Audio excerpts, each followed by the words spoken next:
السلام علیکم ورحمۃ اللہ وبرکاتہ۔ بسم اللہ الرحمن الرحیم۔ ویصح وقف العقار ولا يجوز وقف ما ينقل ويحول۔ وقال ابو یوسف اذا وقف ضیعة ببقرها وأكرتها وهم عبیده جازا۔ وقال محمد يجوز حبس القراء والسلاح وإذا يجوز حبس القراء والسلاح۔ اب یہاں سے یہ گفتگو شروع کر رہے ہیں کہ کس چیز کا وقف صحیح ہے اور کس چیز کا درست نہیں ہے۔ تو امام اعظم کے نزدیک کہتے ہیں غیر منقولہ چیزوں کا وقف صحیح ہے، اور جو منتقل ہو سکتی ہوں ان کا وقف نہیں ہو سکتا۔ ہاں، ان کو اگر دے گا تو اسے ہم صدقہ کہیں گے۔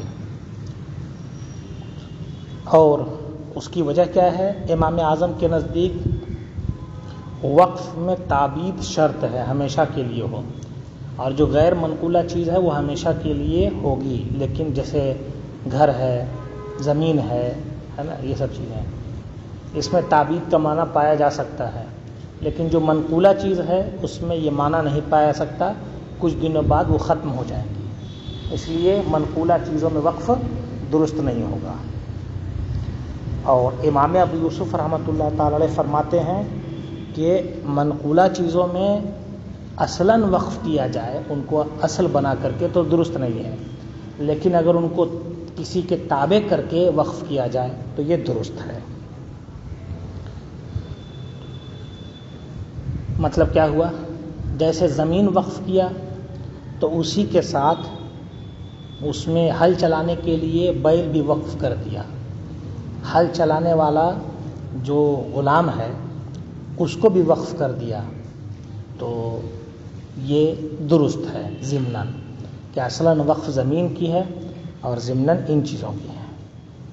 کہتے امام ابو یوسف نے فرمایا جب وقف کیا زمین کو اس کے بیل کے ساتھ اور اس کے جوتنے والے کے ساتھ، ہے نا،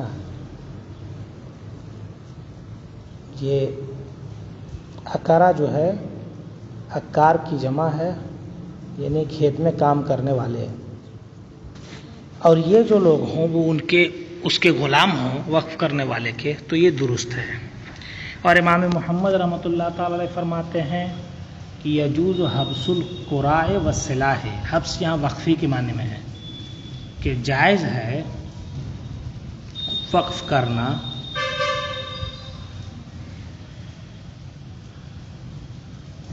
آلات حرب و ضرب کا۔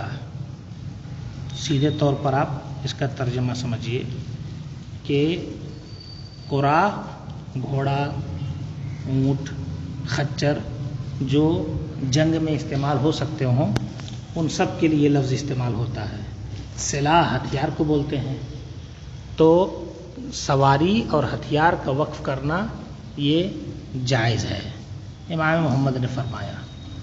آج کے دور میں جو ہے اپنے ارد گرد آپ جائزہ لیں تو پتہ چلے گا کہ جیسے کوئی شخص لوٹا وقف کرتا ہے، کوئی شخص قرآن شریف وقف کرتا ہے، کوئی رحل وقف کرتا ہے نا، مختلف چیزیں جو منتقل ہو سکتی ہیں وہ سب وقف کی جاتی ہیں، اور اس کا رواج ہے۔ تو اسی لیے جو ہے آج فتویٰ اس پر ہے کہ منقولہ چیزوں کا بھی وقف درست ہے۔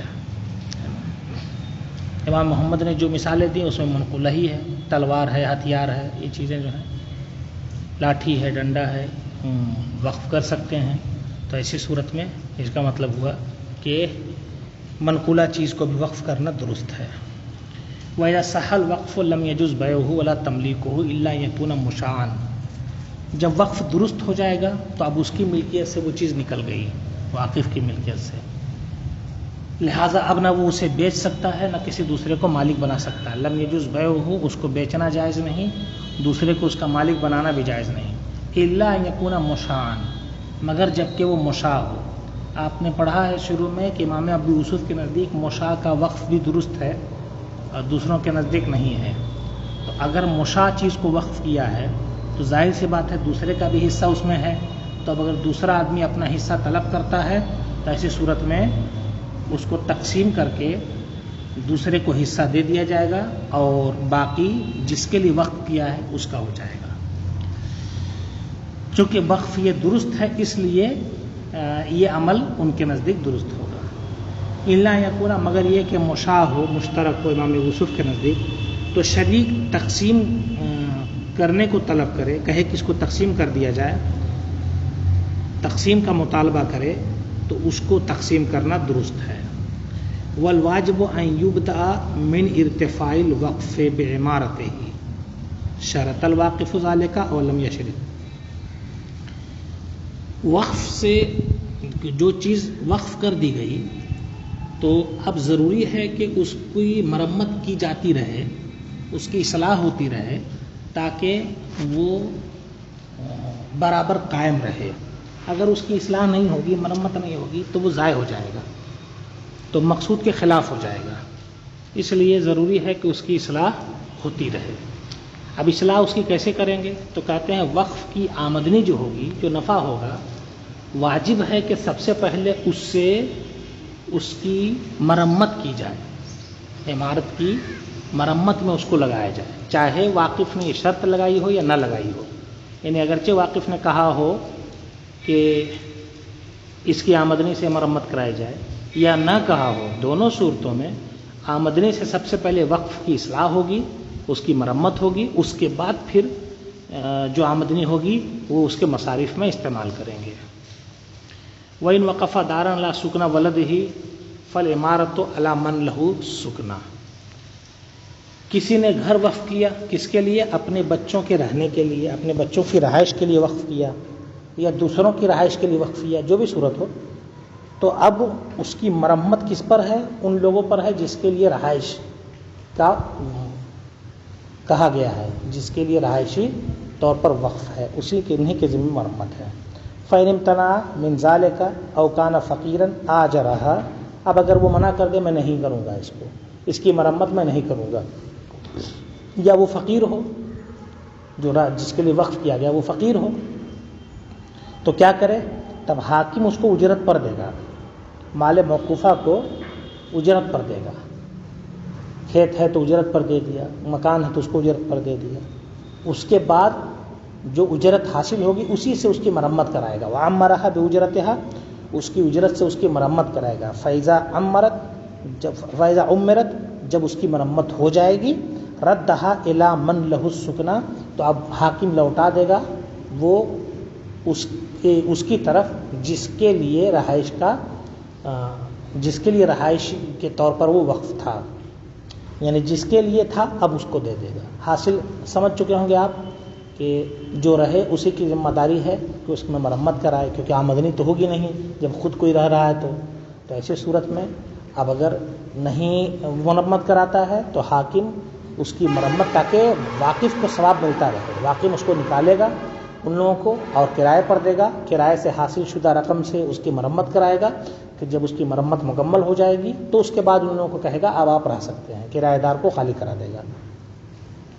ومن حتم من بناء الوقف وآلته صرف الحاکم من عمارت الوقف ان احتاج الیہ۔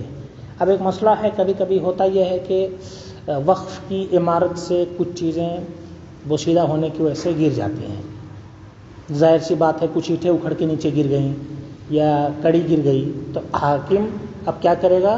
اس کی مرمت کرائے گا، اصلاح کرائے گا۔ لیکن جو چیزیں گر گئی، الگ ہو گئی ہیں، تو اب وہ ہو سکتا ہے اس میں لگنے کے قابل نہ ہو، تو کیا کرے؟ تو ایسی صورت میں یہ ہے کہ اگر اس عمارت میں کہیں اس کی ضرورت ہو تو اسی کو لگا دے۔ کڑی گر گئی، ایک لکڑی کا لمبا سا کھمبا تھا بیچ میں، وہ گر گیا ہے، اب اگر وہ کھمبا وہیں لگ سکتا ہو تو لگا دے، اور اگر نہیں لگ سکتا ہو تو ایسی صورت میں اس کو محفوظ رکھے کہ جب ضرورت پڑے گی تو لگا لے گا۔ یا پھر ایک صورت اور ہے کہ اس کو بیچ دے اور اس کی رقم سے اس کی اصلاح کرا دے، اسی فرما رہے ہیں۔ ومن حتم من بناء الوقف، وقف کی عمارت میں سے جو منہدم ہو جائے اور اس کے آلات میں سے، آلات مطلب اسباب میں سے، اینٹیں ہیں، ہے نا، پتھر ہے، یہ سب چیز اگر نکل جائے تو حاکم اس وقف کی عمارت کی مرمت میں اس کو صرف کرے گا، کب؟ ان احتاج الیہ، اگر اس کی مرمت میں ان سب چیزوں کی ضرورت ہو، یعنی اگر ان سے مرمت ہو سکتی ہو تو ایسی صورت میں انہی سے مرمت کرائے گا. اور اگر وہ استغنی عنہ ہو، وہ استغنا عنہ ہو، اور اگر حاکم ان سے بے نیاز ہو، ہے نا، ان سب کی ضرورت نہیں ہے، تو کیا کرے؟ امسکہ، ان سب کو روک رکھے گا، ہے نا، کہ ایک جگہ جمع کر کے ابھی پڑا رہنے دو. حتی یحتاج الی عمارتہ، یہاں تک کہ ضرورت پڑے گی اس کی مرمت میں، تو اس کو لگا دے اس میں، فیصرف فیہا، اس میں اس کو صرف کر دے. ٹھیک ہے. اور آخری صورت یہ ہے کہ اس کو بیچ کر کے پھر اس کی رقم اس میں استعمال کرے. ولا يجوز ان يقسمه بين مستحق الوقف، لیکن یہ درست نہیں ہے کہ لکڑی مثال کے طور پر گر گئی ہے تو اب جو وقف جن کے لیے ہے، جن کے لیے وقف کیا گیا، ان کے درمیان اس کو کاٹ کر کے تقسیم کر دے کہ جلاؤ اور کھانا بناؤ، ہے نا. یا موٹی لکڑی تھی، کہا ایسا ہے تخت بنا کر کے رہو اس میں تم لوگ، ہے نا. یہ صورت درست نہیں ہے. کیوں؟ اس میں وقف ختم ہو جائے گا، ہے نا. وقف کو ہلاک کرنا ہوگا، جبکہ وقف کے منافع استعمال کرنے کی اجازت ہے، نہ کہ وقف شدہ چیز کو ہلاک کرنے کی اجازت ہے. صدقہ کو ہلاک کر سکتا ہے، کھانا دیا کھا لیا، یہ صدقہ ہے نا. جی. وَإِذَا جَعَلَ الْوَاقِفُ غَلَّةَ الْوَقْفِ لِنَفْسِهِ أَوْ جَعَلَ الْوِلَایَةَ إِلَیْهِ جَازَ عِنْدَ أَبِی یوسف وَقَالَ محمد لَا يَجُوزُ. اب ایک اور فرق وہ یہ ہے، وقف کی آمدنی کو واقف اپنے لیے کر لے تو اگر پورا اپنے لیے کرتا ہے تو وقف کا مطلب ہی نہیں ہوا. تو صورت یہ بنے گی کہ اس کی آمدنی 1000 روپیہ ہے، اس میں سے 100 روپے میرا رہے گا، کیونکہ میرا بھی کوئی اور جگاڑ نہیں ہے کھانے پینے کا، تو 100 روپے میرا رہے گا، باقی اس میں سے 90 روپیہ فقراء پر تقسیم کیا جائے گا. تو یہ اگر اس نے کہا اپنے لیے کر لیا. دوسری صورت یہ ہے کہ خود وقف کا متولی بن گیا، او جعل الولایۃ الیہ، ولایت اپنی طرف کر لیا، یعنی خود متولی بن گیا. امام ابو یوسف کے نزدیک جائز ہے نا. اور امام محمد فرماتے ہیں جائز نہیں ہے. دوسرے مسئلے میں عدم جواز کی وجہ کیا ہے کہ ان کے نزدیک جب تک متولی نہیں بنائے گا وقف درست نہیں ہوگا. اپنی ملکیت سے نکال کے دوسرے کو متولی بنا دے، یہ شروع میں آپ نے دیکھا ہوگا سبق میں. وَإِذَا بَنَا مَسْجِدًا لَمْ يُزَلْ مِلْكُهُ حَتَّى عَنْهُ حَتَّى يُفْرِزُهُ عَنْ مِلْكِهِ بِطَرِيقِهِ. کوئی شخص مسجد بنائے تو آپ جانتے ہیں مسجدیت اس وقت تام ہوتی ہے، صرف کہہ دینے سے کام نہیں بنے گا. مسجد بنائے تو ایسی صورت میں جب اس میں نماز پڑھنے کی عام اجازت دے دے اور اپنی ملکیت سے اس کو جدا کر دے، اس کا راستہ اپنے راستے سے الگ کر لے، ہے نا. یعنی یہ کہہ دے کہ یہ مسجد کا راستہ ہے، اس میں میرا کوئی حق نہیں ہے. ٹھیک ہے.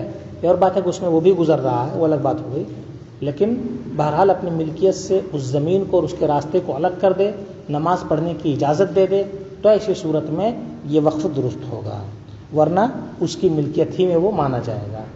اسی طرح ویزا بنا مسجدن، کسی نے مسجد کی تعمیر کی تو اس کی ملکیت اس سے زائل نہیں ہوگی یہاں تک کہ وہ اس کو اپنی ملکیت سے راستے کے ساتھ جدا کر دے اور لوگوں کو اس میں نماز پڑھنے کی اجازت دے دے. تو حاصل یہی نکلا، کوئی مسجد بنائے تو اسی کی ملکیت میں رہے گی یہاں تک کہ اس کو راستے کے ساتھ اپنی ملکیت سے الگ کر دے، یعنی اس زمین کو اور اس کا راستہ اپنی ملکیت سے الگ کر دے اور عام لوگوں کو اس میں نماز پڑھنے کی اجازت دے دے. جب اجازت دے دے گا تو کس کی طرف سے سپردگی پالی گئی. فَيَصَلَّى فِيهِ وَاحِدٌ زَالَ مِلْكُهُ. اب یہ مسئلہ ہے کہ جماعت ہونی چاہیے یا ایک آدمی کا نماز پڑھ لینا کافی ہے. اس نے نماز کے لیے کہہ دیا تو کہتے ہیں فَيَصَلَّى فِيهِ وَاحِدٌ، ایک شخص نے بھی اگر اس میں نماز پڑھ لی تو اب اس کی ملکیت سے وہ چیز نکل گئی، کیونکہ اب وہ مقصود حاصل ہو گیا امام اعظم اور امام ابو محمد کے نزدیک. اور امام ابو یوسف فرماتے ہیں کہ یزول ملک عنہ بقولہ جعلت مسجدا. ان کے نزدیک چونکہ اتنا کہہ دینا کافی ہے نا، کس کے لیے؟ وقف کرنے کے لیے ضروری نہیں ہے. تسلیم ان کے نزدیک سپردگی ضروری نہیں ہے نا. اپنا حق، اپنی ملکیت کو ختم کر دینا کافی ہے اللہ کے لیے. تو اگر امام یوسف فرماتے ہیں کہ اس کی ملکیت صرف یہ کہنے سے ختم ہو جائے گی کہ یہ جعلتہ مسجدا، میں نے اس کو مسجد بنا دیا. ومن بنا سقایۃ للمسلمین او خانہ یسکنہ بنو السبیل، کسی نے مسلمانوں کے لیے سبیل بنائی. سبیل کا مطلب یہ ہوا کہ جیسے پانی کی ٹنکی بنا دیا یا جو آج کل کولر آتا ہے، واٹر کولر ہے نا، اوپر پانی بھر دیا اور رکھ دیا ہے نا، تو اس طرح سے جو کر دے مسلمانوں کے لیے. اور خانہ یسکنہ بنو السبیل، یا مسافر خانہ بنوا دیا جس میں مسافر رہتے ہوں، اور رباطن یا خانقاہ بنا دیا جس میں غربا فقراء ٹھہرتے ہیں، آرام کرتے ہیں ہے نا. رباط خانقاہ کو بھی بولتے ہیں اور غریبوں کے رہنے کی جگہ کو بولتے ہیں، اور فوجیوں کے رہنے کا اڈا بھی بولتے ہیں رباط ہے نا. ٹھیک ہے. او جعل ارضہ مقبرتن، یا اپنی زمین کو قبرستان بنا دیا. تو لم یزل ملکہ عن ذلک عند ابی حنیفہ، تو حکم یہی ہے آج کہ اس کی ملکیت سے وہ چیز نکل جائے گی جب یہ سب بنا دیا. لیکن امام اعظم رحمۃ اللہ تعالی علیہ کے نزدیک آپ شروع میں دیکھ چکے ہیں کہ اس کی ملکیت کب زائل ہوگی، اس سے جب حاکم فیصلہ کر دے گا، یا کہیں میرے مرنے کے بعد یہ وقف ہے تو ملکیت زائل ہوگی. تو کہتے ہیں اس کی ملکیت امام اعظم کے نزدیک اس سے زائل نہیں ہوگی یہاں تک کہ حاکم اس کا فیصلہ کر دے. اور امام ابو یوسف نے فرمایا اس کی ملکیت زائل ہو جائے گی بالقول، صرف کہہ دینے سے ہے نا. اتنا کہہ دیا اس نے کہ میں نے اس کو تعمیر کر دیا، اور کہہ دیا کہ میں نے اس کو مسافر خانہ ہے، مسافر خانے کے طور پر وقف کر دیا، یہ درست ہے. وقال محمد، امام محمد فرماتے ہیں کیونکہ تسلیم ان کے نزدیک ہے نہیں اسی لیے. اور امام محمد فرماتے ہیں اذا استسقى الناس من السقایۃ، ان کے نزدیک یہ ہے کہ کوئی اس کا ذمہ دار بن جائے، علامت پالی جائے کہ کوئی وہ چیز عمل میں آ گئی ہے، تو ایسی صورت میں درست ہے. تو اب اس کے ضمن میں کہہ رہے ہیں امام محمد فرماتے ہیں کہ جب لوگ اس میں پانی پینے لگیں، لوگ اس کے مسافر خانے میں ٹھہرنے لگیں، فقراء مساکین اس کے بنائے ہوئے خانقاہ میں یہ جو ہو عمارت میں رہنے لگیں، اور اپنے مردوں کو اس کے وقف کیے قبرستان میں دفن کرنا شروع کر دیں، تو جب وہ لوگ یہ شروع کر دیں زال الملک کو، تو اس کی ملکیت ختم ہو جائے گی. ٹھیک. اب یہاں سے کتاب الغصب کی شروعات ہو رہی ہے. وقف میں رضامندی کے ساتھ اپنی ملکیت زائل کرنا ہوتا ہے، اور غصب میں اپنی ملکیت جو ہے وہ رضامندی سے نہیں بلکہ بغیر رضامندی کے کسی کی ملکیت کو چھیننا ہوتا ہے. دیکھیے شرعاً کس کو کہتے ہیں؟ اخذ مال متقوم محترم بغیر اذن المالک علی وجہ یزیل یدہ، ہے نا، کہ مال متقوم محترم، کسی کا محفوظ معصوم مال جو قیمت والا ہو، ہے نا، یہ نہ کہ اس کی کوئی قیمت نہ ہو، اس کو مالک کی اجازت کے بغیر لے لینا، اس طور پر کہ مالک کا قبضہ ختم ہو جائے اس سے. ٹھیک ہے. اس کو غصب کہتے ہیں. اب اس سے سمجھ میں آتا ہے کہ لے لینا کہ اس کی ملکیت ختم ہو جائے. اب میں نے مثال کے طور پر آپ کا قلم لے لیا زبردستی، تو یہ غصب ہے، اور رکھ لیا. اور اگر آپ کا قلم زبردستی لے لیا اور لکھ کر کے آپ کو واپس کر دیا تو اسے غصب نہیں کریں گے. کیوں؟ اس لیے کہ آپ کی ملکیت اس سے زائل نہیں ہوئی. اسی طریقے سے مختلف مثالیں آپ سمجھ سکتے ہیں. آپ کا رومال ہم نے لے لیا منہ پوچھنے کے لیے زبردستی، تو اسے غصب نہیں کہیں گے. یہ ظلم ہے، زیادتی ہے، لیکن غصب نہیں ہے. اب کچھ مسائل اس کے. ومن غصب شیئا مما لہ مثل فہلک فی یدہ فعلیہ ضمان مثلہ. جس نے، دیکھیے غصب میں ہوتا ہے کہ غاصب پر لازم ہے کہ مال مغصوب اگر موجود ہو تو بے نہیں وہی حوالے کرے مالک کے، یہ اس پر لازم ہے. اور اگر وہی موجود نہیں ہے تو ایسی صورت میں دیکھا جائے گا کہ وہ مال مثلی ہے یا نہیں. اگر مثلی ہے تو اسی کی مثل دی جائے گی، اس سے وصول کریں گے. اور اگر مثلی نہیں ہے تو پھر قیمت وصول کریں گے. یہ حاصل اسی بتا رہے ہیں جس نے کوئی چیز غصب کی اس میں سے جس کے لیے کوئی مثل ہو، فہلک فی یدہ، تو غاصب ہی کے ہاتھ میں اسی کے قبضے میں وہ چیز ہلاک ہو گئی، فعلیہ ضمان مثلہ، تو اس پر اسی شے کے مثل کا ضمان ہے، تاوان ہے. ٹھیک ہے. اب جیسے گیہوں ہے، غصب کیا تھا تو بدلے میں گیہوں دے گا کیونکہ مثل چیز ہے. وَإِنْ كَانَ مِمَّا لَا مِثْلَ لَهُ، اور اگر اس میں سے جس کی کوئی مثال نہیں ہوتی، یکسانیت نہیں ہوتی، اسے کہ بکری غصب کیا تھا تو بکری بکری مماثل نہیں ہیں دونوں ایک دوسرے کے. فعلیہ قیمتہ یوم الغصب، تو اب غاصب پر لازم ہے اس غیر مثلی چیز کی قیمت. کس دن کی قیمت؟ غصب کے دن کی قیمت، کیونکہ اسی دن اس پر لازم ہوا تھا. تو غصب کے دن اگر وہ اس طرح کی بکری 500 روپے میں ملتی ہو تو آج اگرچہ 400 روپیہ ہے لیکن وہ 500 دے گا، اور اگر آج اگرچہ 600 روپیہ ہے لیکن وہ 500 روپے دے گا. وہ علی الغاصب رد العین المغصوبہ. دیکھیے شروع میں یہی بات آئی، غاصب پر لازم ہے کہ مال مغصوب بعین ہی اگر موجود ہے تو وہی واپس کرے، یہ اس پر لازم ہے. فَإِنِ ادَّعَا کا حبسہ الحاکم. اب مسئلہ یہ ہے کہ غاصب نے غصب کیا، مالک قاضی کے پاس پہنچا، حاکم کے پاس پہنچا، مقدمہ کیا کہ میرا سامان واپس دلایا جائے. تو غاصب کہتا ہے وہ سامان اس کا ہلاک ہو گیا، اور مالک کہتا نہیں اسی کے پاس موجود ہے، یہ ہلاک نہیں ہوا ہے. یعنی غاصب اس کی مثل یا اس کی قیمت دینا چاہتا ہے، وہ سامان دینا نہیں چاہ رہا ہے مثال کے طور پر، اور مالک کا کہنا ہے کہ نہیں وہ سامان اس کے پاس موجود ہے تو مجھے وہی چاہیے. اب کیا کرے گا؟ تو کہتے ہیں کہ حبسہ الحاکم حتی یعلم انہا لو کانت باقیۃ لاظہرھا. حاکم اس کو روک کر کے رکھے گا، قید کر دے گا. کب تک کے لیے قید کرے گا؟ یہاں تک کہ اس کو یقین ہو جائے کہ اگر وہ سامان موجود ہوتا تو ضرور یہ نکال دیتا، اتنی مصیبت برداشت نہیں کرتا، اتنے دنوں کی قید برداشت نہیں کرتا. اگر اتنے دن کے بعد بھی اگر وہ نہیں نکالتا ہے تو اس کا مطلب ہے کہ وہ سامان موجود نہیں ہے، ہلاک ہی ہے وہ سامان. ثم قضى علیہ ببدلھا. پھر حاکم اس پر فیصلہ کرے گا بدل دینے کا، ہے نا، کہ اس کی جگہ پر دوسرا دو، مثلی ہے تو مثل دو، اور ذو القیام ہے تو پھر قیمت دو. والغصب فیما ينقل ويحول.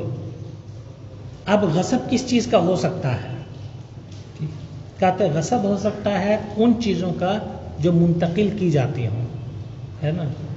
مطلب آپ کا کپڑا، آپ کی چارپائی، ہے نا، آپ کی کتاب، یہ چیز غصب ہو سکتی ہے.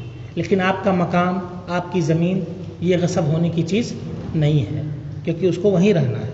اسی کے بارے میں کہتے ہیں. اور غصب اس میں ہے فیما ينقل ويحول، جس میں نقل کیا جا سکتا ہے اور جو ادھر سے ادھر آ سکتی ہے، ہو سکتی ہے، اس میں غصب ہوتا ہے. اب اگر کوئی زمین غصب کر لے، یعنی غصب کے احکام اس سے متعلق ہوں گے. اب کوئی زمین غصب کر لیا، وَإِذَا غَصَبَ عِقَارًا فَهَلَكَ فِي يَدِهِ. زمین غصب کر لیا اور اس کے ہاتھ ہی میں وہ چیز ہلاک ہوئی اس کے قبضے میں. اب زمین کی ہلاکت کی صورت کیا بنے گی کہ کھیتی کی زمین تھی اور اب سیلاب کی وجہ سے وہ پورا جو ہے جل تھل ہو گیا، تو اب وہاں کھیتی تو ہو نہیں سکتی، زمین تو چلی گئی اندر، اوپر پانی ہی پانی ہے. یا پھر یہ ہے کہ زمین تھی اور دھس گئی، زلزلہ آیا پوری زمین دھس گئی نیچے، یہ صورت ہے. ٹھیک ہے. تو اس طور پر ایک اور صورت ہے جزوی ہلاکت کی، وہ یہ ہے کہ زمین غصب کیا تھا، زرخیز تھی، لیکن اب اس کو ایسا کر دیا کہ بالکل بنجر ہو گئی. تو کیا حکم ہوگا؟ کہتے وَإِذَا غَصَبَ عِقَارًا فَهَلَكَ فِي يَدِهِ. زمین غصب کیا تو غاصب کے ہاتھ میں ہلاک ہو گئی، تو امام اعظم کے نزدیک اور امام ابو یوسف کے نزدیک اس کا ہرجانہ نہیں دے گا، وہ ہلاک ہو گئی تو، اس لیے کہ وہ لے کر نہیں بھاگا تھا، وہ تو چیز تو وہیں تھی. تو اب اگر وہ مالک کے قبضے میں ہوتی تب بھی یہ حادثہ ہونا تھا، اور غاصب کے پاس ہے تب بھی یہ حادثہ ہونا ہے.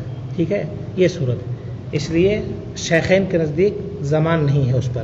امام احمد فرماتے ہیں زمان ہے اس پر، اس کو دینا پڑے گا. اور متاخرین نے امام محمد کے قول پر ہی فتویٰ دیا ہے، خاص کر وقف کے معاملے میں، اس لیے کہ وقف کو غصب کرنا عام طور پر لوگوں کے اندر ہے. زمین وقف کی گئی ہے، لوگ غصب کر لیتے ہیں، اس لیے اسی پر فتویٰ دیا کہ غصب کر لیا وقف کا مال تو اب تاوان دینا پڑے گا اگر ہلاک ہو گئی وہ تو. وَمَنْ نَقَصَ مِنْهُ بِفِعْلِهِ وَسُكْنَهُ زَمِنَهُ قَوْلُهُمْ جَمِيعًا. اب جو کمی آ گئی، جسے میں نے بھی کہا کہ زمین زرخیز تھی بنجر ہو گئی، ہے نا، یا مکان تھا وہ کسی کا، اس میں ٹوٹ پھوٹ کیا بولتے ہیں کر کچھ حصہ اس کا گر گیا، تو پھر کیا ہوگا؟ کہتے ہیں وَمَا نَقَصَ مِنْهُ، جو اس میں سے کمی آ گئی ہے نا، اس کے اپنے عمل سے یا اس کے رہنے کی وجہ سے تو ائمہ ثلاثہ کے نزدیک اب غاصب کو ضمان دینا پڑے گا. مکان غصب کیا، اس کی چھت گر گئی، تو اب چھت کا ضمان دینا اس کو لازم ہے نا. چاہے چھت گری ہو اس کے رہنے کی وجہ سے، چاہے چھت گری اس لیے کہ اس نے اوپر جا کر کے کچھ پیٹنا شروع کر دیا تھا اس لیے. بہرحال وَإِذَا هَلَكَ الْمَغْصُوبُ فِي يَدِ الْغَاصِبِ بِفِعْلِهِ أَوْ بِغَيْرِ فِعْلِهِ فَعَلَيْهِ ضَمَانُهُ. یہ مسئلہ تو آپ سمجھ چکے ہوں گے، ایک مرتبہ صراحتاً بیان کر رہے ہیں. مغصوب ہلاک ہو جائے غاصب کے ہاتھ میں اس کے فعل سے یا اس کے فعل کے بغیر، لیکن یعنی اس کے کرنی سے وہ ہلاک ہو، اس کے عمل سے ہلاک ہو، یا اس کا عمل اس میں نہیں پایا گیا، خود بخود ہلاک ہو گئی. دونوں صورتوں میں اس کے ذمے سے جب وہ چیز ہلاک ہوئی ہے تو اس پر لازم ہے کہ وہ تاوان دے. وَإِن نَقَصَ فِي يَدِهِ فَعَلَيْهِ ضَمَانُ النُّقْصَانِ. اور اگر کوئی عیب پا لیا گیا اسی کے قبضے میں تو اس عیب کا تاوان دینا غاصب پر لازم ہے، مطلب اس کو چھوڑا نہیں جائے گا.